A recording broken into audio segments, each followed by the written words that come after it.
Muy buenas noches a todos y a todas. Vamos a dar inicio a este espacio de Contracorriente. Tenemos acá a Gustavo Cardosa, es investigador del equipo de reflexión, investigación y comunicación ERIC de la Compañía de Jesús. Y también estará con nosotros Otto Argueta, que es doctor en ciencias políticas y experto en temas de seguridad. El 27 de julio en nuestro país se van a cumplir 6 meses del gobierno de la presidenta Xiomara Castro. ¿Qué retos hasta ahora ha enfrentado el gobierno en estos 6 meses casi que va a cumplir? ¿Cuáles han sido sus mayores aciertos? ¿Cuáles han sido sus errores? En este corto periodo vamos a estar hablando de algunas cosas que evidentemente han puesto al país y a los ciudadanos a interesarse en distintos temas. Hoy, por ejemplo, en el Congreso Nacional se está discutiendo un asunto muy importante como es cómo va a regularse la Junta Nominadora que va a nominar a los 45 candidatos a magistrados de la Corte Suprema de Justicia. Este va a ser sin duda un tema también importante y de aquí va a depender obviamente un pilar fundamental para el Estado de Derecho hondureño. Pero recientemente a inicios de julio el ERIC presentó un sondeo en el que la presidenta Xiomara Castro obtuvo una nota 6 en una escala de 10, es el 11º sondeo del ERIC. Esa investigación reveló que 4 de cada 10 hondureños creen que la presidenta está siendo manipulada. Recordamos ese dato también, que de esos 4, el 60% creen que es por el presidente o el expresidente José Manuel Zelaya Rosales. Y en orden jerárquico, y esto es importante, la población determina como problemas principales la crisis económica, el desempleo y la inseguridad. Y que el 80% de la población no confía en los partidos políticos. Gustavo, muy buenas noches, muchas gracias por estar en este espacio. Buenas noches, Leo, muchísimas gracias. Buenas noches a todos los amigos y amigas, ¿verdad?, que están ahora acompañándonos en esta conversación. Y bueno, como apuntabas, hay muchísimas cosas que al menos en estos 6 meses que se van a cumplir, que bueno, están moviendo mucho, ¿verdad? Todo el asunto de la opinión pública sobre todo, así que un gusto saludar y poder conversar en este rato. Otto, buenas noches, gracias por estar en este espacio. Muchas gracias, Leo, muchas gracias Contracorriente y a la audiencia que se ha ya incorporado a este espacio. Muchas gracias por la invitación y esperamos tener un buen debate sobre este importante tema. Durante este espacio me gustaría que pudiéramos conversar sobre estos principales puntos que le preocupan a la población, evidentemente la crisis económica y el desempleo, que son causas de la migración. Este es uno de los principales problemas en Honduras y me gustaría escuchar sus puntos de vista sobre eso también. Como de todos he sabido, esta semana, ayer, 4 personas fueron asesinadas en la madrugada al salir de una discoteca en el Boulevard Morazán de Tegucigalpa, sujetos que llevaban puesta indumentaria de la Fuerza Nacional Antimaras y Pandillas. Entre los asesinados estaba Said Lobo, hijo del expresidente Porfirio Lobo y de la ex primera dama Rosa Elena Bonilla. Primero circuló una versión en la que Gustavo Sánchez, el director de la policía, aseguró que los responsables de esa masacre eran miembros de la MS-13, y es importante porque él un día antes había estado reunido con la presidenta Xiomara Castro para presentar una propuesta de crear la Dirección Antimaras y Pandillas y Crimen Organizado para sustituir a la Fuerza Nacional Antimaras. Además, es importante resaltar que una de las principales propuestas de la presidenta ha sido desmilitarizar la seguridad pública y apostarle a una seguridad comunitaria. Gustavo, me gustaría iniciar con vos. La población identificó, como decíamos, estos problemas, el desempleo y la inseguridad, y la crisis económica como los principales puntos. ¿Cómo analizás estos puntos, tomando en cuenta que son los principales factores de migración a la luz de este resultado que dio este último sondeo? Bien, muchas gracias, Leonardo, y reitero, ¿verdad?, mi saludo a quienes están compartiendo en esta noche, en esta conversación.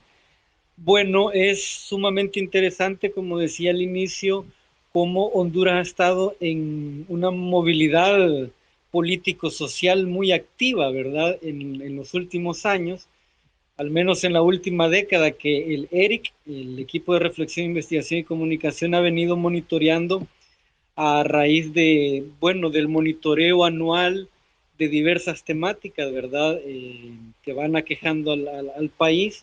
Y bueno, ya llevamos en esta ocasión 11 proyectos investigativos que ya nos van dando algunas tendencias. Y como bien apuntabas, es decir, en este caso los resultados de este 2022 pues plantean, ¿verdad?, que los principales problemas que enfrenta Honduras en la actualidad tienen que ver con el desempleo y la crisis económica, pero también tienen que ver con la delincuencia común, pero también en el contexto de la inseguridad, ¿verdad?, social, en el amplio sentido de la palabra, pero también se identifica a la corrupción como otro de los grandes y de los principales problemas que se está viviendo. Bueno, esa percepción que ha sido alimentada, por supuesto, como una de las fuentes, ¿verdad?, a partir de la matriz mediática, los contenidos noticiosos de los distintos medios, pues van moldeando, digamos, esa opinión, esa percepción de la ciudadanía, y resulta que en esta década de medición anual que hemos estado realizando, pues vienen coincidiendo un par de tópicos que tienen que ver y si se ven a manera de década, pues les dan unas pistas, nos dan unas pistas a los hondureños y hondureñas para entender por qué pasa lo que pasa en la actualidad, porque resulta que tiene raíces históricas profundas, ¿verdad? Resulta que los principales problemas que se han ido identificando en la década tienen que ver con las principales demandas de la población hondureña, es decir, son dos ítems, hablando de manera como investigador, que se miden de manera distinta y permiten entonces poder hacer los cruces necesarios. Los principales problemas que la ciudadanía percibe en la última década tienen que ver con la inseguridad, tienen que ver con la crisis económica, tienen que ver con el tema de la corrupción, pero esas principales problemáticas también están vinculadas directamente con las principales demandas de la ciudadanía, que también en la última década van en esa sintonía. Pero además se suma que en esta década que hemos estado midiendo la percepción del pueblo hondureño, resulta que también los fracasos que la población identifica son justo esas demandas mismas y también las principales problemáticas que enfrenta el país. Es decir, más allá de la evaluación de estos primeros 6 meses del gobierno liderado por la presidenta Castro Sarmiento, las problemáticas que estamos viviendo, los hechos concretos de violencia extrema como el que hemos vivido como sociedad y particularmente 4 familias, ¿verdad?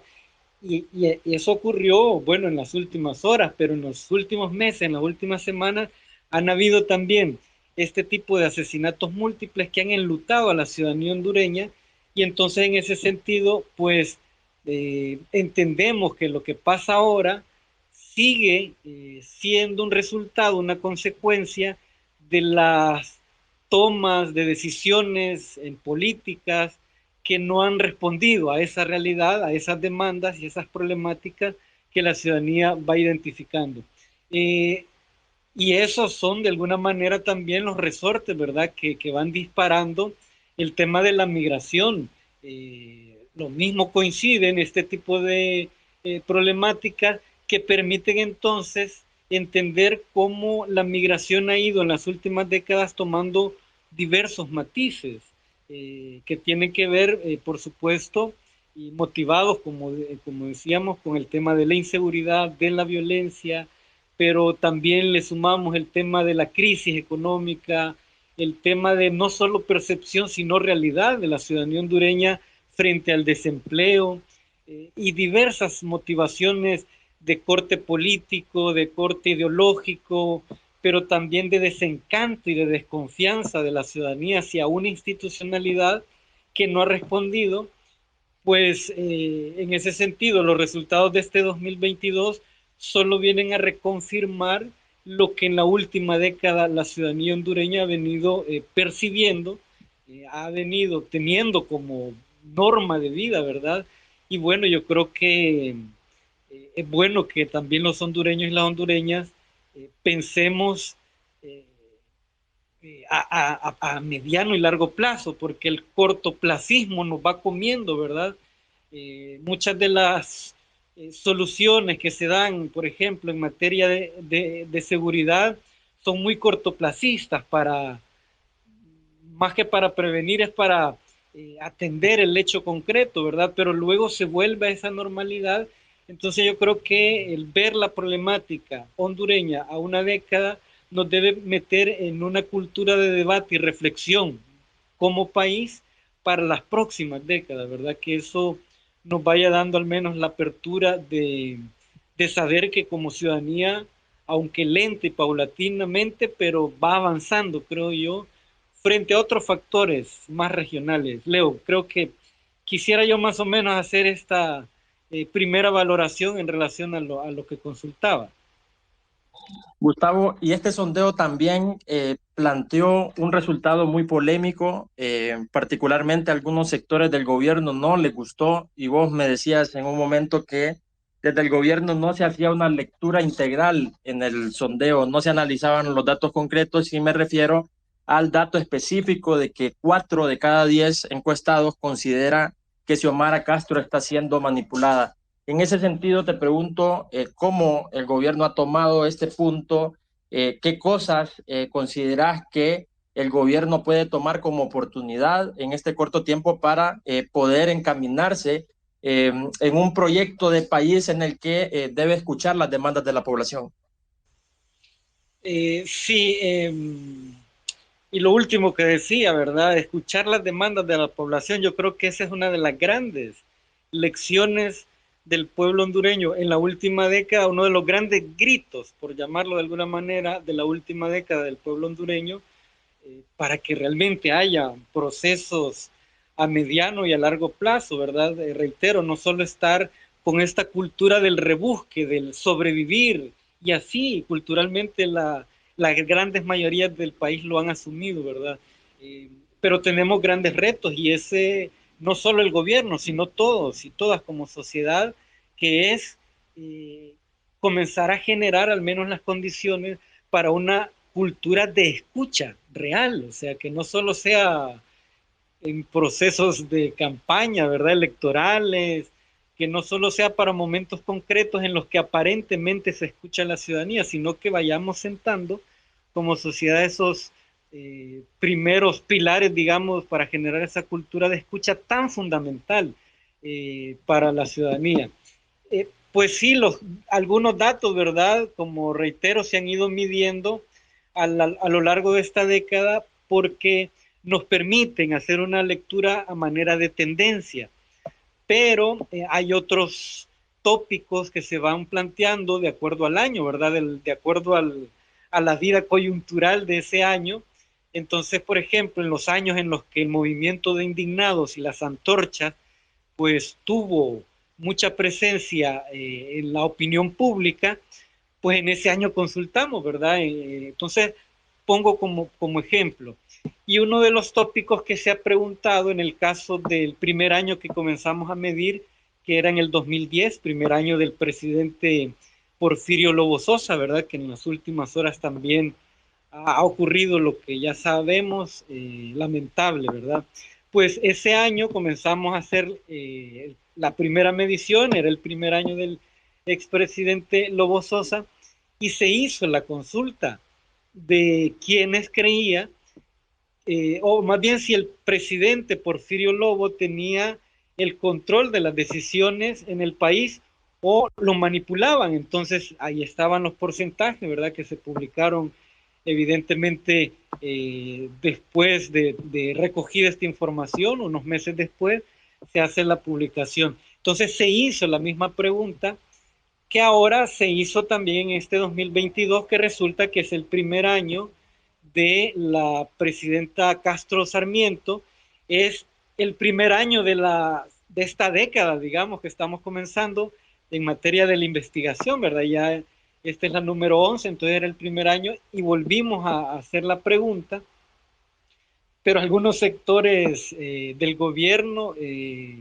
no les cayó muy bien el asunto porque asumieron, ¿verdad?, sin leer la investigación y al menos después declaraciones de algunos funcionarios que yo les fui dando algún seguimiento, pues dejaron entrever que no habían leído el documento y fueron víctimas de la matriz mediática.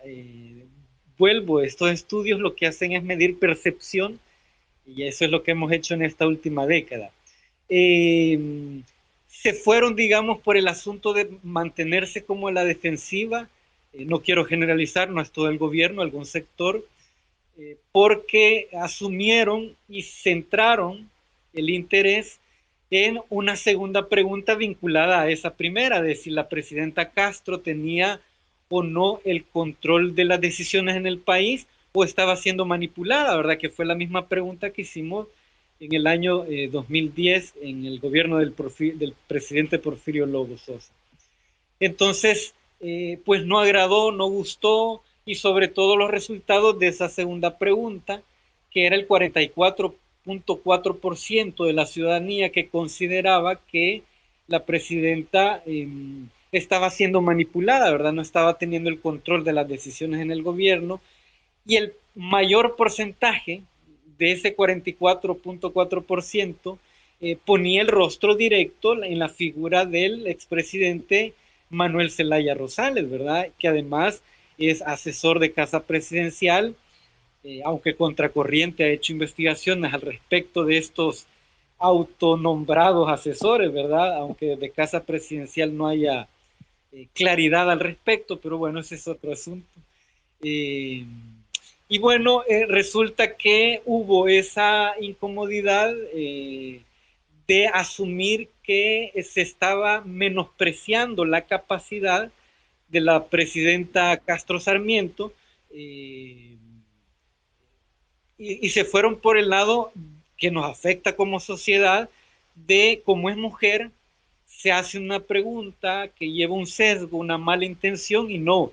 En el 2010 hicimos la misma pregunta y era un hombre, pero resulta que como vivimos, ¿verdad?, en una sociedad que tiene bases en el patriarcado y que ya sabemos lo que sabemos de lo que culturalmente como pueblo y como sociedad entendemos en el tema de los juegos y roles de poder entre hombres y mujeres, ¿verdad? Socialmente hablando, pues se asumió erróneamente, porque el estudio en ningún momento plantea eso, y de hecho hace preguntas que ratifican la capacidad más bien de la presidenta Castro, y eso también en ese mismo estudio está, de hecho en el mismo apartado, ¿verdad?, temático, está planteado.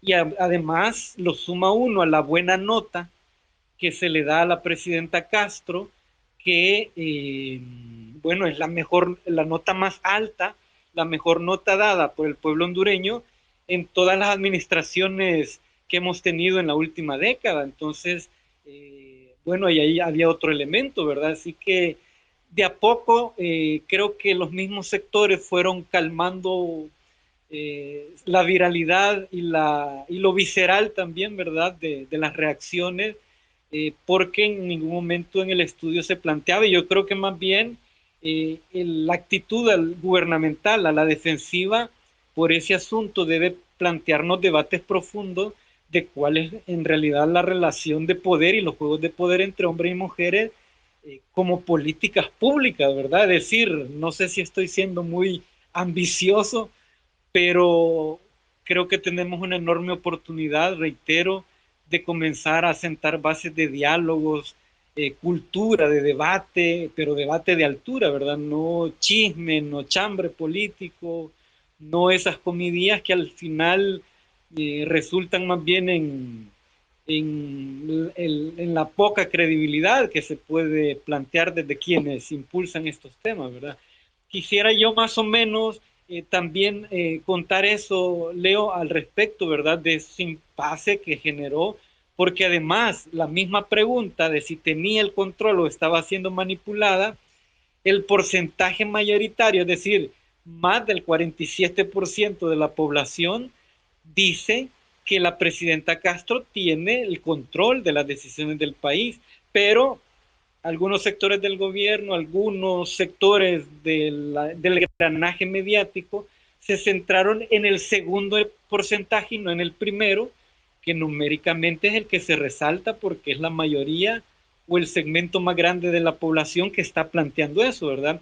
Y más del 47% de la ciudadanía hondureña es del criterio que la presidenta Castro tiene el control de las decisiones del gobierno, pero todo el mundo se centra en el famoso 44.4%.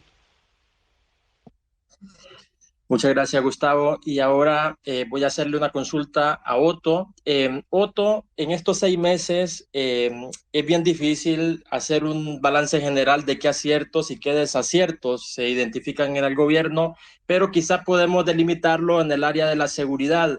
¿Qué análisis haces de cómo recibió el gobierno al país en materia de seguridad y qué se le puede exigir y qué no en estos casi 6 meses de gobierno de la presidenta Xiomara Castro? Muchas gracias, Leo. Definitivamente, como lo mencionas, 6 meses en cuestiones de seguridad es realmente poco tiempo. Y esto lo digo porque las dinámicas de seguridad, de crimen y de delincuencia, por lo regular responden a unos ritmos muy diferentes a los que responden los ritmos de la política y de las tomas de decisiones gubernamentales.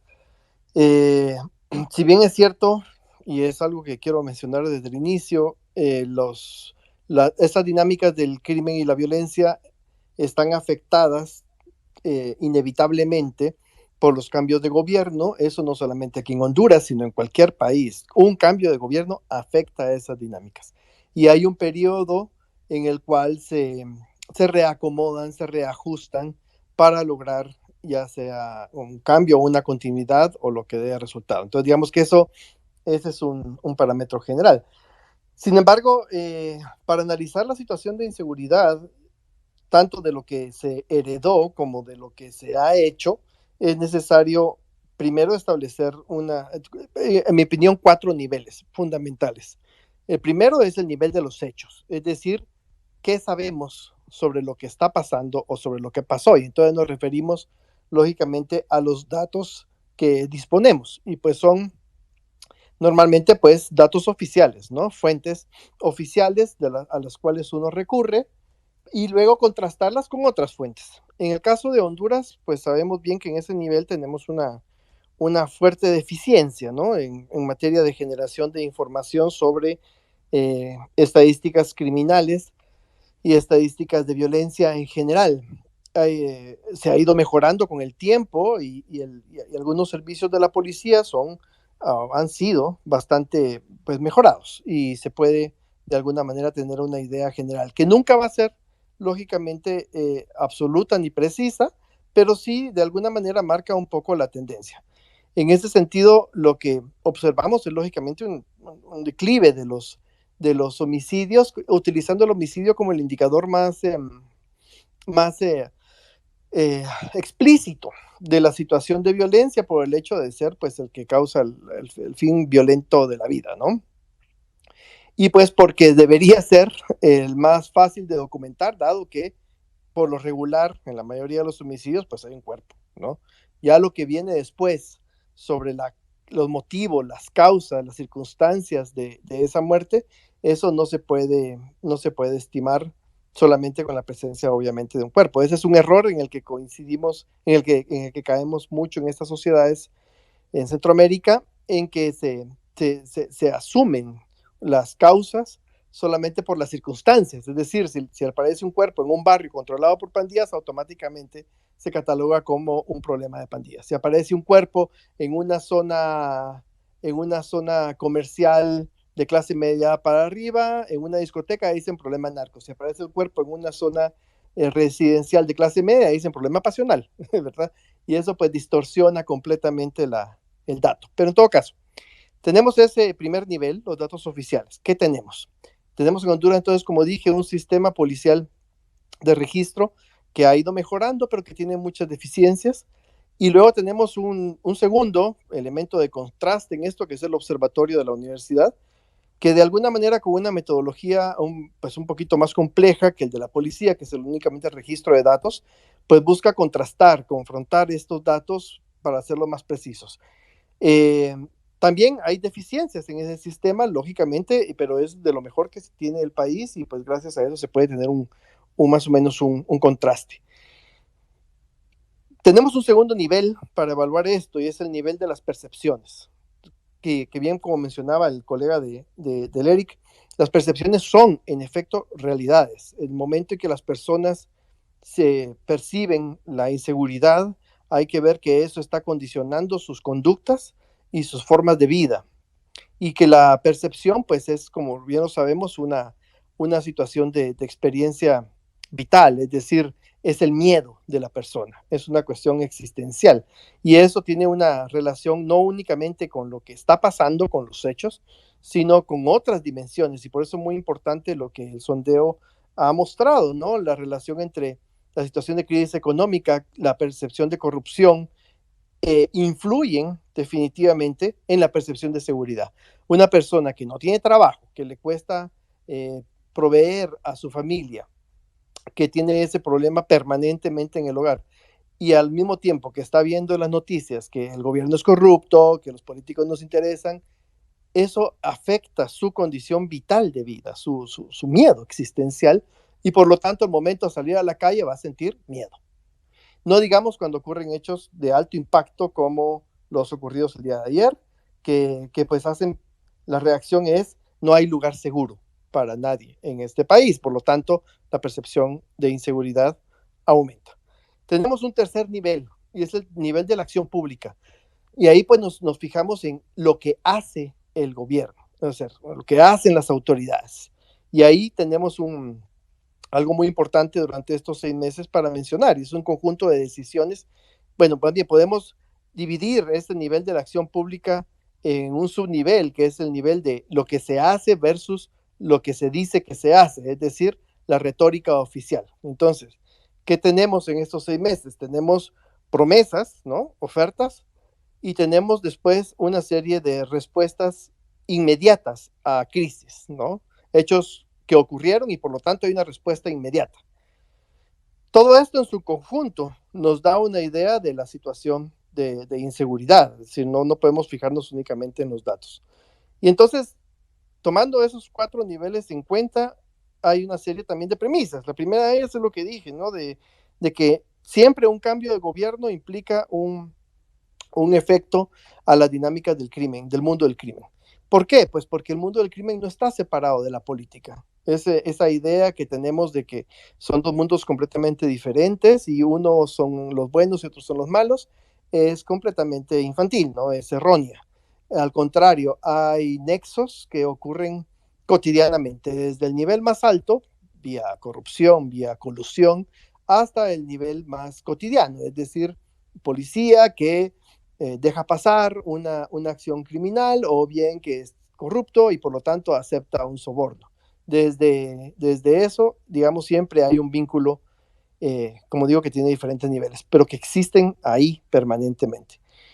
Por lo tanto, otro segundo elemento para analizar esto es que el solo cambio de autoridades no es suficiente para cambiar esas dinámicas de crimen y violencia. Al contrario, las intensifican. Es decir, nuevas autoridades, cambio de rostros, no implica que las dinámicas del crimen pues cambien, ¿no? Para bien. Pueden, al contrario, cambiar para mal. La policía, un tercer aspecto con esto importante antes de entrar a lo que hay, es que la policía siempre es un referente importante en los temas de seguridad, pero no es el único. Incide en esta situación los operadores de justicia. Y aquí entramos al tema. Las personas aumentan su percepción de inseguridad en el momento en que también perciben que hay impunidad. Es decir, si ocurre un hecho delictivo, lo capturan al delincuente, pero luego el delincuente lo vuelven a ver en la esquina, la sensación de miedo es muy grande, porque eso tiene una serie de efectos colaterales, ¿no? La persona no va a denunciar, va a tener miedo, pierde la confianza en la institucionalidad y por lo tanto aumenta su percepción de inseguridad. Es decir, la policía es muy importante porque es el primer contacto de la ciudadanía cuando ocurre un hecho violento o cuando la persona está en riesgo. Y por lo tanto, la respuesta de la policía, que es como se dice el primer respondiente, va a ser determinante para lo que viene después, pero no es el único. Insisto, hay un aspecto importantísimo con el tema de impunidad en el ámbito judicial. Y el otro aspecto, el último aspecto, es que normalmente se piensa que los grupos criminales, delictivos, tienen un proyecto político y que es como un competidor político de la política. Eso no es así, digamos. Hay países en que sí, y cito Colombia, ¿no? Donde los grupos criminales tienen proyecto político como tal. No es el caso de Honduras. Se trata mucho, y ahí viene el nivel anterior que dije de la retórica, de pensar que una pandilla, por ejemplo, tiene un interés de desestabilización, ¿ya? La experiencia nos dice de que eso no es así. Es decir, no hay un proyecto político como tal. Lo que hay es un proyecto oportunista, eso sí. Digamos, todo grupo criminal es oportunista en el sentido que se va a aprovechar de la situación que hay con una autoridad, con un funcionario, y por lo tanto va a buscar la permanencia y el crecimiento de su negocio y de su impunidad. Eso sí lo hay. ¿Con qué situación nos encontramos? Bueno, primero la precariedad de la Policía Nacional, eso es un hecho. Es decir, la Policía Nacional de Honduras arrastra una larga historia de precariedad, corrupción, manipulación política y subordinación a las fuerzas militares. Un problema muy centroamericano. Salir de eso, pues es muy difícil cuando se tienen altos niveles de desconfianza de la ciudadanía ante la policía y por lo tanto la ciudadanía tiene, tal como lo muestra el sondeo, una sensación de que no puede recurrir a ninguna fuerza pública. Entonces recurre a otra cosa, recurre a sí misma, recurre a un grupo violento y eso es, pues, por supuesto, perjudicial. Se le aumentaron las funciones a la Policía Nacional, pero no hubo un aumento de presupuesto. Hay un sometimiento muy fuerte, eso ya es para entrar en la parte de la situación, de la policía a la retórica oficial. Y es que los cuerpos de seguridad, en teoría, se dicen que no son políticos, ¿no? Pero en la práctica sabemos que lo son, porque todas las decisiones que se hacen terminan estando directamente influenciadas no solamente por autoridades políticas de alto nivel, sino también por la opinión pública. Y entonces resulta que los cuerpos policiales no tienen la autonomía que deberían tener ante la situación de inseguridad, sino que al contrario responden. Y digo esto porque, y ahora relacionado todo lo anterior, si las decisiones públicas estuvieran en función a los datos existentes, entonces los esfuerzos no estarían en aumentar la fuerza militar ni el presupuesto militar, sino en resolver la crisis económica, según lo que nos dicen, por ejemplo, los datos del sondeo.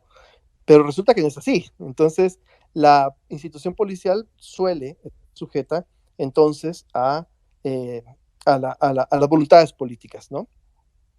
Hay una tensión entre la institución militar y la institución policial, una tensión heredada, ¿no? Desde hace mucho tiempo y que no ha sido resuelta en este gobierno, a pesar de que se ofreció una desmilitarización de la sociedad y de la seguridad pública. Y esa tensión viene, lógicamente, de que los recursos se concentran más en la fuerza militar, mientras que la policía tiene una precariedad laboral, técnica y administrativa muy grande. Y eso, pues, como se ha evidenciado, es que la policía militar no se retiró un poco de la sociedad, pero está presente en la sociedad. Es decir, se están haciendo los patrullajes, están ahí, tienen el presupuesto, y eso pues está en detrimento de la institución policial. Y luego tenemos el control territorial de las pandillas y del crimen organizado que pues no ha cambiado y no puede cambiar tan rápido, más cuando las decisiones, y digo las decisiones y no la retórica, no demuestran que pues se esté haciendo algo diferente, sino que lo que se puede observar es que se ha reacomodado. Eso sí, como dije anteriormente, todo cambio de gobierno afecta a esas dinámicas. Hay una percepción de vacío de poder, y esto porque pues al anunciarse tan ampliamente de que se retira la policía militar, aunque no se retire, nuevamente afecta la percepción. O sea, las personas sienten que, bueno, ¿y ahora quién nos va a cuidar? ¿No? Y existe mucho en los barrios esta idea de que al militar se le respeta, a los policías no. Entonces hay una sensación de indefensión por vacío, ¿no? Es decir, no es que los militares anteriormente estuvieran resolviendo el problema, sino que ejercen este efecto simbólico de que hay alguien allá afuera con un arma que no es necesariamente el criminal, aunque me intimide, aunque haya caso de tortura, aunque también haya corrupción y demás. Pero en materia de presencia simbólica del Estado, pues ahí estaba. Y finalmente hay un problema fuerte con el reporte de los hechos y de los datos. Nuevamente, observamos que hubo un cambio muy grande en la retórica de medios de comunicación y lo ligo pues con esto de la policía militar, que anteriormente no pasaba un minuto en estos medios de comunicación sin que se estuviera mostrando algún operativo de la policía militar y pues ahora no. Entonces, digamos que algo cambió, pero no necesariamente la política de seguridad. Entonces, digamos que ese es en términos generales la situación general. Y como digo, se disolvieron unas unidades, la Fuerza Nacional Antimaras y Pandillas, se le cambió de nombre. Yo he dicho públicamente que renombrar unidades policiales no significa que cambie la unidad policial, simplemente se le cambia el nombre, se cambia a veces su estructura administrativa, pero no cambia el personal. O sea, y eso no necesariamente tiene un impacto en las dinámicas de violencia. Y por otro lado, el que se trasladaron estas funciones a la Policía Nacional sobrepasando sus capacidades claramente. Y otro, estamos hablando de los centros penales, esto de la Fuerza Nacional Antimaras y Pandillas, que ahora tiene otro nombre, y otras funciones más. Y pues lógicamente esto genera un problema interno en la policía, en primer lugar, y en segundo lugar la percepción, porque la población lo percibe, de que la policía está sobrepasada. Entonces, eso es lo que hay. Hubo un lanzamiento no muy celebrado ahí de la policía comunitaria, un tema que amerita otra intervención porque es más complejo de este primer diagnóstico general que estoy haciendo, pero que también bien suma al hecho del renombramiento de no solo de unidades, sino de estrategias, ¿no? La policía comunitaria fue lanzada también por el gobierno pasado y ha sido lanzada en otras ocasiones y resulta que se utilizan pues diferentes modelos con diferentes nombres y parece que se está reinventando una y otra vez el mismo modelo y con un reto inmenso que tiene que ver con que la policía, si no cambia sus indicadores de operación, si no cambia su doctrina, si no cambia su proceso de formación de agentes y más cosas, pues es difícil que solo con el cambio de nombre de una unidad se cambie la operatividad y no digamos la confianza ciudadana. Ha habido hechos de alto impacto. El asesinato de Wilson Pérez fue uno que afectó muchísimo y a la vez como el que se mencionó de anoche, que son de alto impacto pero que son muy diferentes. Wilson Pérez era un anónimo, es decir, era una persona más de un barrio y que por lo tanto, digamos, se sorprendió por el hecho de que fue muy evidente, ¿no?, la situación en la que ocurrió, pero esto ocurre constantemente y diariamente en los barrios de Honduras. Y el de anoche, pues claro, es el hijo de un expresidente, ocurre en un lugar de la clase media alta de Tegucigalpa y pues tiene un impacto muy fuerte, aparte de todo que operativos sumamente elaborados. Pero han pasado muchas otras cosas más. Los datos reflejan una disminución en los homicidios. Sin embargo, también se sabe ya que van más de 190 mujeres asesinadas hasta mayo. Ha habido masacres, hubo una en el centro penal de Santa Rosa, en El Pozo, y otra en La Tolva, en El Paraíso, y muchas otras más. El desplazamiento forzado de familias en Chamelecón y el aumento de la percepción de las extorsiones. Todo esto suma, digamos, a la situación que enfrenta el nuevo gobierno y que pues muchas de ellas sí son heredadas, eso sin duda. Son heredadas, pero la pregunta aquí no, digamos, no es